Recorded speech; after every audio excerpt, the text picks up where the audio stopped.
I realized something was wrong the moment my boss raised his glass and smiled at me like I wasn't fully in the room. Not the warm, professional smile he used in meetings. This one was thinner, calculated, almost amused. The dinner was supposed to be a celebration, a team appreciation evening at an upscale German restaurant in downtown Chicago. Exposed brick walls, soft amber lighting, the kind of place where executives loosen their ties and pretend hierarchy doesn't exist. Our European partners were in town, contracts signed, bonuses whispered about. Everyone was relaxed. Everyone except me. I sat there in my tailored navy dress, posture perfect, hands folded on my lap, playing the role I had mastered over the years. Competent, agreeable, invisible when necessary. I was the senior operations analyst, the one who fixed problems before they became disasters, the one whose spreadsheets quietly saved millions, and apparently the one they felt comfortable talking about, in German. Sie ist fleißig, aber nicht strategisch, my boss said casually, swirling his wine. She's hard-working, but not strategic. My fork paused mid-air. My heart didn't race. It stilled. Around the table, laughter hummed softly. One of the visiting executives leaned closer. Ja, sie arbeitet viel, aber sie weiß nicht, wie das Spiel wirklich gespielt wird. Yes, she works a lot, but she doesn't know how the game is really played. I felt the words land on my skin like cold rain. They thought I didn't understand. They assumed English was the limit of my intelligence. They assumed wrong. You see, my grandmother raised me in Frankfurt until I was 12. German wasn't a skill I picked up later. It was the language I learned to think in, the language I cried in, the language I dreamed in. And now it was the language they were using to dissect me while I smiled politely and sipped sparkling water.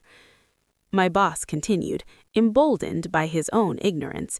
Sie ist gut für die Umsetzung, aber Führung, nein. Leadership. I almost laughed, because just that morning I had finished rewriting a risk mitigation framework that he would present to the board next week, under his name, like always. I glanced around the table. The men nodded. One of them looked at me, then quickly away, like a child caught staring. No one translated. No one thought they had to. They didn't see me as someone who needed to know. That was their first mistake. My second realization came seconds later, when my boss leaned back, confident, and said the sentence that changed everything. Sie ist ersetzbar. Wenn sie geht, merkt es niemand. She's replaceable. If she leaves, no one will notice. Replaceable. I tasted the word slowly, letting it dissolve on my tongue. In that moment, years of micro-decisions replayed in my mind. The promotion I trained someone else for, the meeting invites that accidentally forgot my name, the way my ideas sounded brilliant only after someone else repeated them. This wasn't sudden. This was cumulative. And sitting there, surrounded by linen napkins and expensive wine, I understood something with terrifying clarity. They didn't just underestimate me, they had built their entire strategy around that assumption. I smiled, a real one this time, because while they believed I was replaceable, I was holding knowledge that could unravel their next quarter, legally, cleanly, and with devastating precision.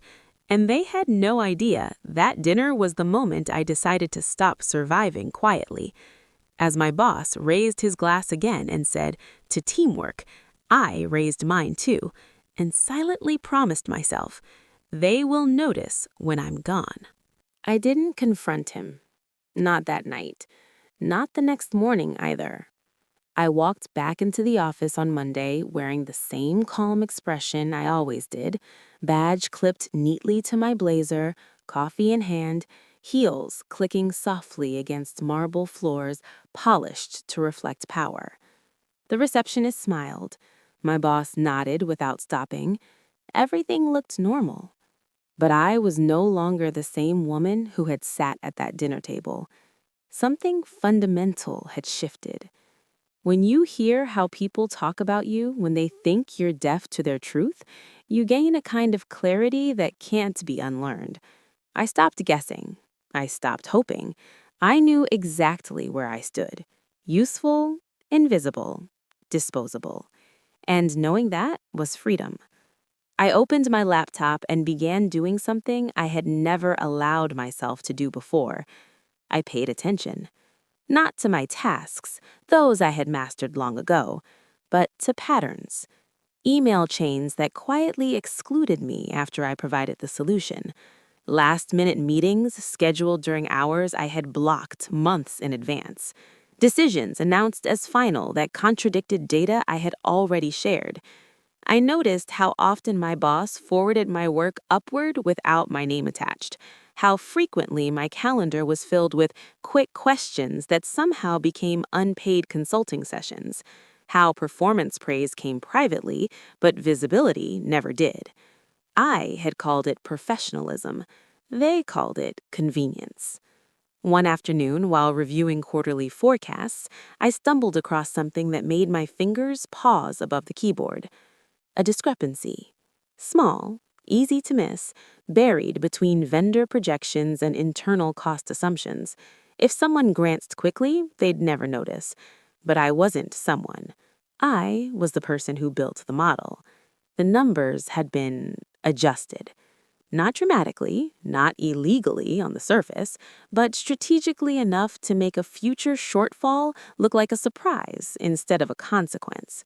The kind of adjustment that protected leadership and sacrificed execution teams when things went wrong. Teams like mine. I leaned back in my chair, heart steady, and thought of my boss's voice at dinner. She's not strategic. I opened another file, then another, and another. The same pattern appeared. Decisions made quietly, responsibility pushed downward, credit pulled upward. A system designed to function only if certain people stayed silent and grateful, and I had been very good at staying silent. That afternoon, my boss stopped by my desk. "Hey," he said lightly, leaning against the partition. "Great work on the European integration timeline. Really solid." "Thank you," I replied, meeting his eyes. For a split second, something flickered across his face. Uncertainty, maybe? He wasn't used to me holding eye contact for that long. "We'll need you to walk the partners through it next week. Just the operational parts." Just the parts that mattered, just not the credit. "Of course," I said with a small smile. As he walked away, I opened a private folder on my drive. No labels, no drama, just facts. Versions, timestamps, email headers, original files versus edited ones. I wasn't plotting revenge. I was building context. That night, I called my mother. She listened quietly as I told her about the dinner. Not every word, but enough. "Are you angry?" she asked gently. I looked out the window at the city lights, steady and indifferent. "No," I said honestly. "I'm awake." She paused. "Then be careful. Waking up changes how people see you." "I know. That's the point." The next week, during a cross-functional meeting, something unexpected happened. A junior manager presented a slide I had created, same structure, same phrasing, and introduced it as a new strategic direction leadership had identified. Leadership. I felt eyes flick toward me, waiting for a reaction. I smiled. Because while they were busy rehearsing narratives, I was learning something far more valuable.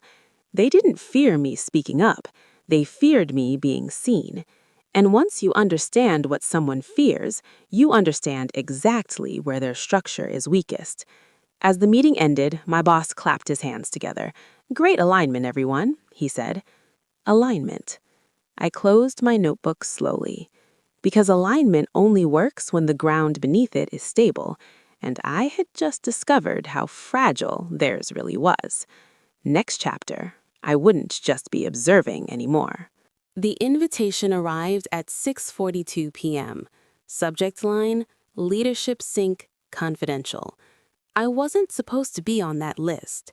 I knew that because I had never been on it before. For a moment, I simply stared at my screen, the office half empty around me, cleaning crew humming softly in the background. My name sat there among directors and VPs, like a typo no one had caught yet. I didn't celebrate. I didn't question it. I accepted. The meeting was scheduled for the following Thursday, late evening after most employees would be gone, the kind of timing chosen not for efficiency, but for comfort, privacy, candor. I spent the next few days doing exactly what they expected of me, delivering flawless work, answering emails quickly, staying pleasant. I let them believe the dinner in Chicago had dissolved into nothing more than background noise. What they didn't know was that I had started documenting voices now, not just files. Thursday night arrived quietly. The conference room on the 28th floor felt different after hours. The lights were dimmer. The glass walls reflected silhouettes instead of faces. Power felt heavier when it didn't have to pretend to be polite. I took a seat near the end of the table, notebook closed, posture relaxed. Around me, jackets came off, ties loosened. Someone joked about finally being able to talk freely. That was my cue. They spoke about restructuring first. Budgets, headcounts, streamlining, familiar language dressed up as necessity. Then my boss cleared his throat. "We need to be realistic about optics," he said. "If this goes sideways, we'll need a clean narrative." Another executive nodded. "Operations will take the hit." Of course. "And she can handle it," my boss continued. "She always does." She, not my name. I felt the words settle between my ribs. Someone asked, "Is she ready for more visibility?" A pause, then laughter, soft, controlled. "She's great where she is, reliable, focused, not disruptive." Disruptive, the same word used for anyone who asks the wrong question too loudly. I wrote nothing. I didn't need to. They moved on to discussing the European partners.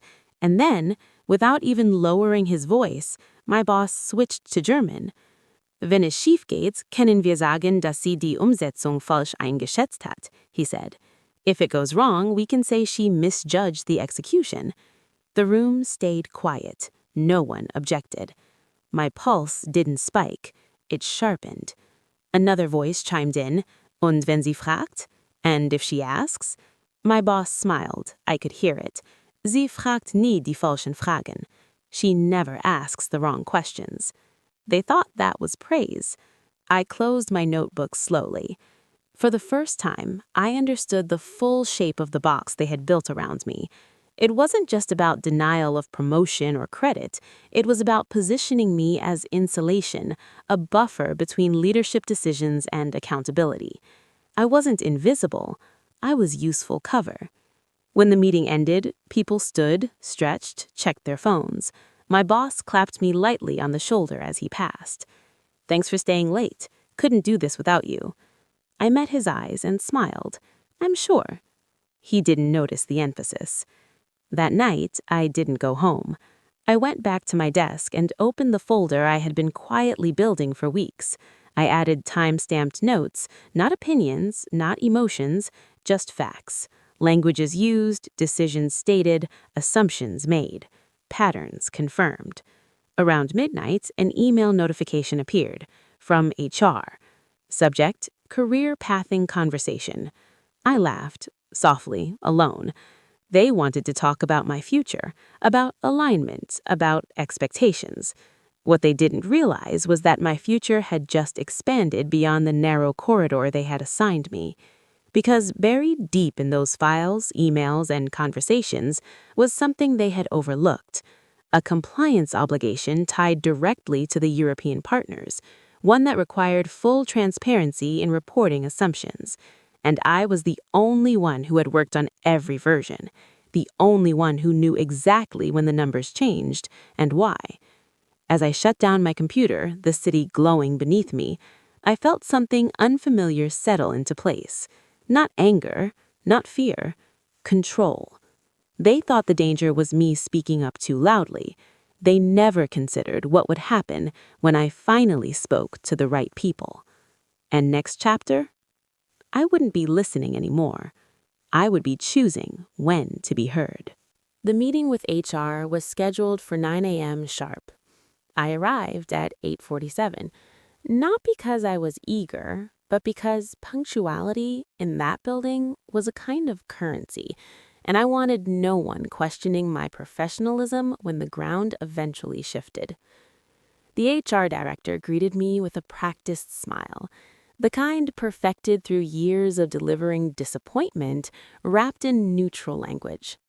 She gestured for me to sit, folded her hands neatly on the table, and began. "We've been reviewing your career trajectory," she said. "You're a high performer, consistent, dependable." There it was again. Dependable. A word that sounded like stability, but often meant stagnation.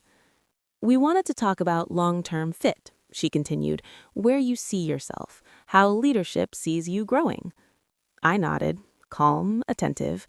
I had learned long ago that silence unsettles people more than protest. She slid a document across the table. A development plan. No title change, no expanded authority, no mention of the strategic frameworks I had built or the teams I unofficially led. Instead, it emphasized support, execution excellence, and continued partnership with senior leadership. In other words, stay where you are, keep producing, don't ask for more. My boss joined the meeting halfway through, as if on cue. He sat beside her, relaxed, confident. This was familiar territory for him. "We really value you," he said. "We just want to make sure expectations are aligned." Aligned. That word again. I glanced at the paper, then back at them. "So," I said gently, "no change in scope?" My boss tilted his head. "For now." "For how long?" I asked. A pause. HR smiled. "That's hard to say." Of course it was. I leaned back slightly, crossing my legs. "I appreciate the clarity," I said. "It helps to know where I stand." Relief flickered across their faces. They thought this conversation was over. They thought I would absorb it quietly, the way I always had. What they didn't know was that the night before, I had sent a separate email, not to HR, not to my boss, to compliance. It wasn't dramatic. It wasn't accusatory. It was a question, a carefully worded inquiry about reporting obligations tied to our European partnerships, specifically regarding forecast assumptions, version control, and executive sign-off. I framed it as curiosity, as diligence, as someone wanting to ensure alignment. Compliance responded within hours. They wanted to talk. Back in the HR room, my boss smiled at me. He said, "We're lucky to have you. Not everyone can handle the pressure you do." I returned the smile. I've learned from the best. The meeting ended with handshakes and reassurance. I walked out with the same title, the same workload, and something new layered beneath it all: leverage. Over the next 2 weeks, I became exactly what they wanted me to be. I didn't push back. I didn't challenge narratives in meetings. I didn't correct people when my work was presented without my name. I documented instead. When numbers were adjusted, I saved the before and after. When directives changed verbally but not in writing, I followed up politely by email. When German slipped into conversations again, I noted who spoke, when, and about what. They grew comfortable. Too comfortable. One evening, my boss stopped by my desk, jacket already on. "I might need you to stay late tomorrow," he said. "Board prep." "Of course," I replied. He hesitated. "You're a team player," he added. "That's rare." Team player. I watched him walk away knowing something he didn't. The board prep materials he was finalizing were built on assumptions compliance was now quietly questioning. And compliance doesn't knock loudly at first. They observe, they cross-check, they wait. The request for a meeting came the following Monday, not from my boss, from legal. Subject: clarification needed, forecast methodology. My calendar invitation included names I had only ever seen on org charts, people who didn't attend appreciation dinners, people who didn't need to raise their voices. That morning, as I walked into the elevator, my boss stood beside me, scrolling through his phone. "Big week," he said casually. "Yes," I agreed. "It is." The elevator doors closed, sealing us inside. For a brief moment, I wondered if he sensed it, the shift in air, the quiet recalibration happening beneath his certainty. But he just smiled, still confident, still unaware. And as the elevator rose, I realized something with absolute certainty. They believed the story was already written. What they didn't know was that they had cast me as a background character in a plot where I now controlled the ending.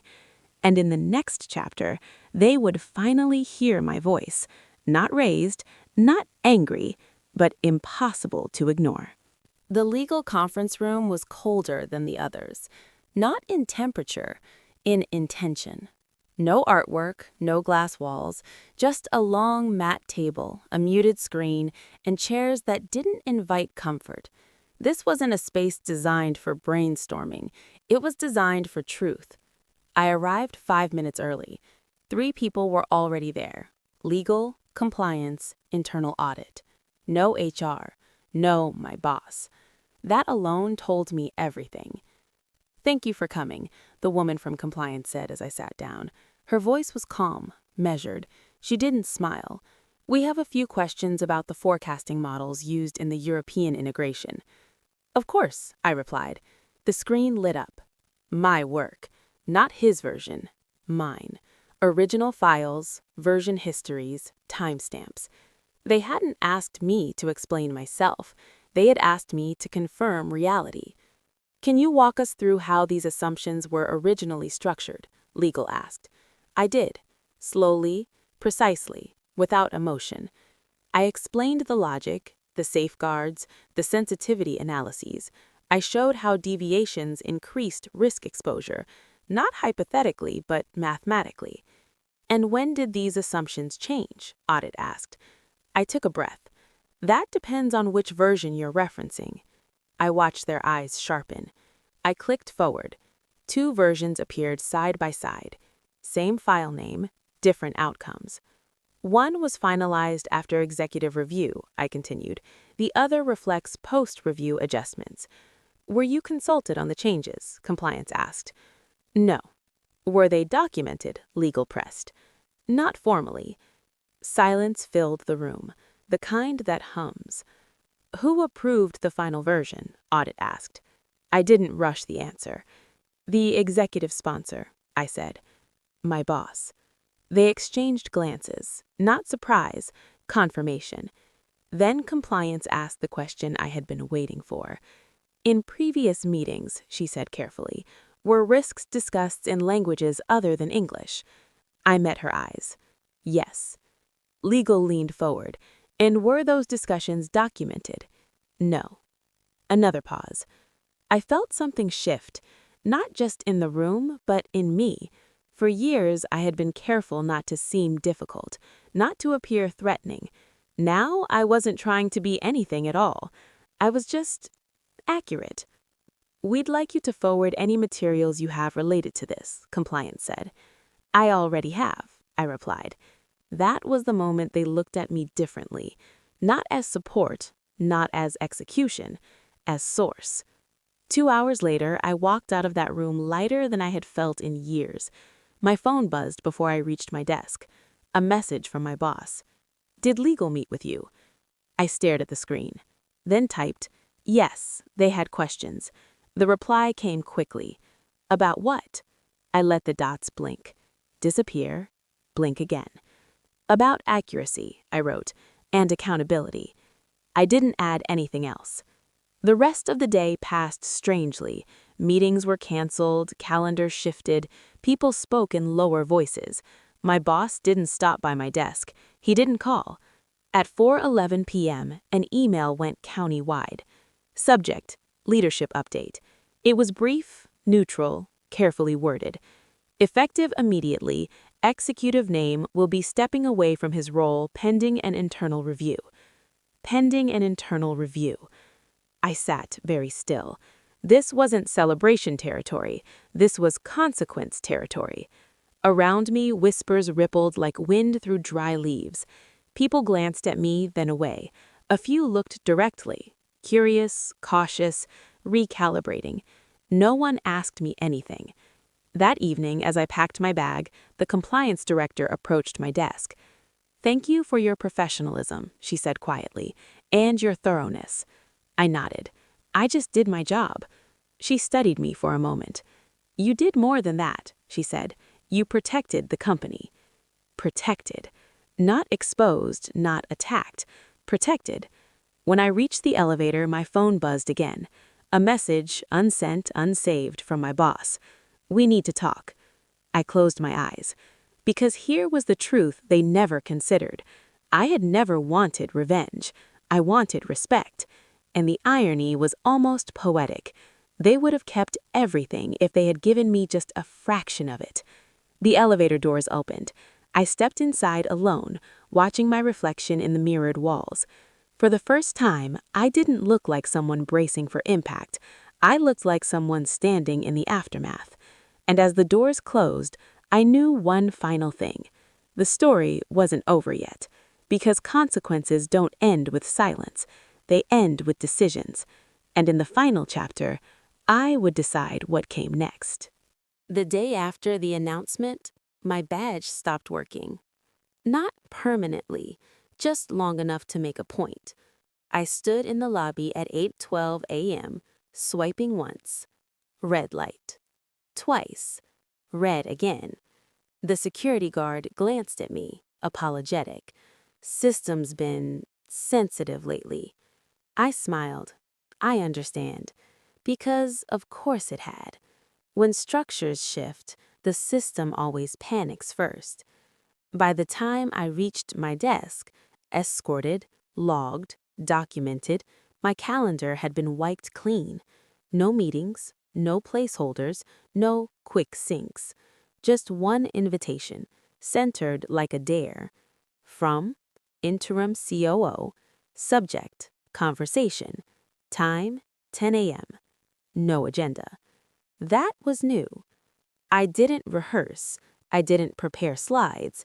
I didn't bring my folder. For once, I brought only myself. The COO's office overlooked the river, sunlight cutting clean lines across steel and glass. He stood when I entered, another detail that hadn't gone unnoticed. "Thank you for coming," he said. "Please, sit." He didn't waste time. "We've been reviewing your work," he began. "Not just recently, historically." I nodded, waiting. "There's a consistent pattern," he continued. "You're at the center of some of our most successful initiatives, without ever being positioned as such." There it was, out loud. Finally. "We'd like to understand why," he said. I held his gaze. "You'd have to ask the people who benefited from that arrangement." A pause. Then, something unexpected. He smiled. "Fair answer." He leaned back. "I won't insult you with corporate apologies," he said, "but I will be direct. The review uncovered gaps, not in your performance, but in how your performance was represented." Represented. Another carefully chosen word. "We're restructuring," he said, "not just leadership, but accountability pathways, visibility, ownership." I listened, carefully. "And we'd like you to take on a new role," he finished. "Director of Strategic Operations. Immediate effect." Director. The word landed, but I didn't reach for it. "Before you answer," he added, "you should know this role reports directly to me. No intermediaries." I exhaled slowly. For years, I had imagined this moment.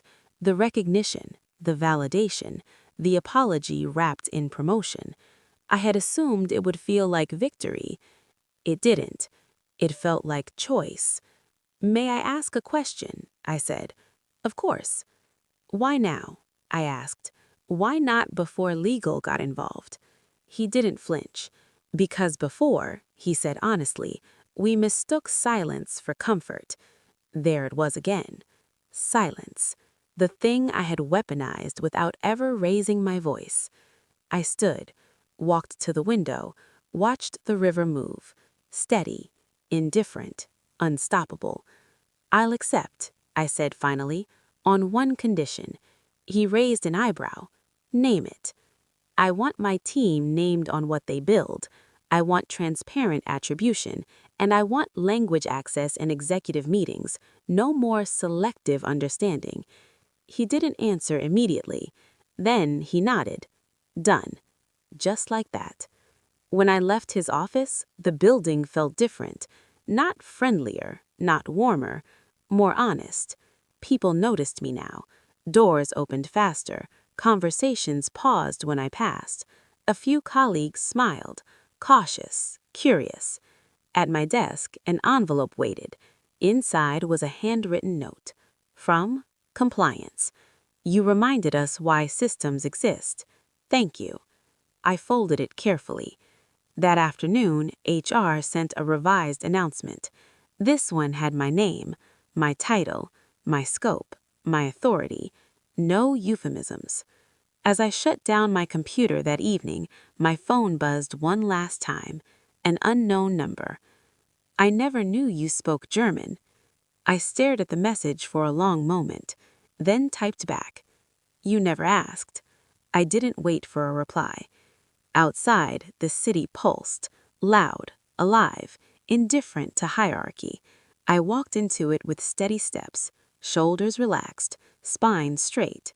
They said no one would notice if I left. They were right about one thing.